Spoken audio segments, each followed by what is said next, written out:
I'll come to you because, when we are speaking about Rahul Gandhi's comments, they've come at a very interesting time because we have the G20 power play which is happening in India, and look at the live shots which are arriving. This is the big exclusive coming in. These visuals only available with Times Now. You have the Japanese PM who has arrived in the national capital.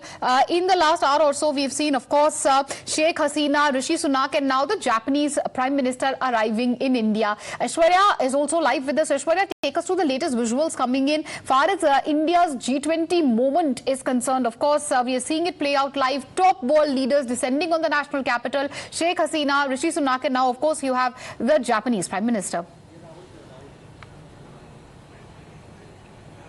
Well, certainly different leaders from different nations are now arriving for the mega global event that is that India is hosting as far as G20 Summit is concerned. As Prime Minister tweeted as well, he's looking forward for several bilateral meetings. Remember, Prime Minister will hold 15 of the bilateral meetings with different head of nations, and he tweeted it out saying that he's looking forward for the bilateral meetings with US today, with Mauritius and with Bangladesh as well. Rishi Sunak was welcomed, and it was a grand welcome of the British Prime Minister. Remember, today as Bihu dance was showcased, India's culture heritage was showcased to him, and Rishi Sunak, while leaving, also stated that he's looking forward for this visit to India because this is the first visit of him after he took over the office of Prime Minister of Britain, he will be visiting India with his wife. He arrived today, and certainly other head of the nations are also arriving, including Bangladesh Prime Minister Sheikh Hasina, who will also be having a bilateral meeting with Prime Minister Modi. Several things are lined up. India's agenda is very clear. They wanted to showcase India's strength as far as different initiatives are concerned. Climate change is one of the major focus that Prime Minister Modi has always talked about, and therefore the reason perhaps India's G20 Summit theme, Vasudev Kutumbakam, One Earth, One Family, One Future, is something that India will showcase. Of course, from different countries, it is British PM who will be speaking about the India's mobility program. India's Indians who had been stationed in UK, their mobility program should be eased down. From US, it would be certain defense deals that India had spoke about last year as well, and that they left in June last year in June, and that Prime Minister wanted to complete this year, so that India can get more production as far as India's defense equipments are concerned. From Bangladesh, because it's a neighboring nation and Asia's fastest growing economy as well, there are several deals which will be also signed, and different talks will happen. So certainly it's going to be a very important day tomorrow and day after, as India is going to host these leaders, and they have already started coming. There have been different cultural programs which had been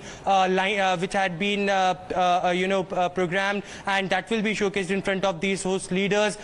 Entire New Delhi is decked up for their welcome as well. But certainly very important 3 bilateral meetings that today Prime Minister will hold, which will be with Mauritius, USA and Bangladesh. Well, absolutely, and key bilaterals lined up today. We also have the Japanese Prime Minister who has reached the national capital. Aishwarya, take us through, what we can expect through the course of the day, and all the world leaders who have already descended on Delhi.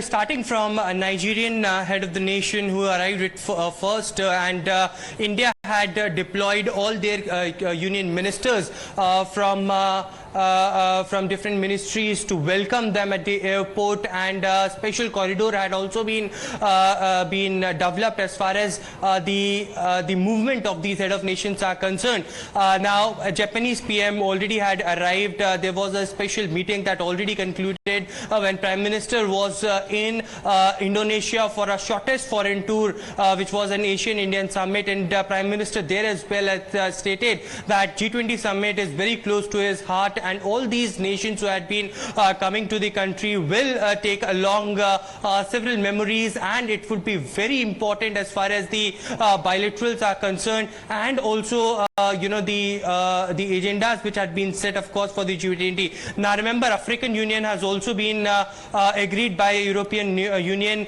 as far as one of the additional member for the G20 is concerned, and that would also create an impact, because G20 had an plan to outreach to Africa as well, and therefore African Union had been added. Several of the nations, including Mauritius, Nigeria, Bangladesh, UK president had already arrived, and a list of other head of nations will arrive shortly by today evening or by tomorrow. Okay. But major bilaterals that will happen at 7 Lok Kalyan Mark at Bharat Right, so major bilaterals lined up today. We already have the UK Prime Minister Rishi Sunak, the Japanese Prime Minister, who have arrived in the national capital. Thank you, Aishwarya, for joining us with all these updates. We'll slip into a short commercial break. On the other side, our rolling coverage of each and every update as far as the mega G20 summit is concerned will continue.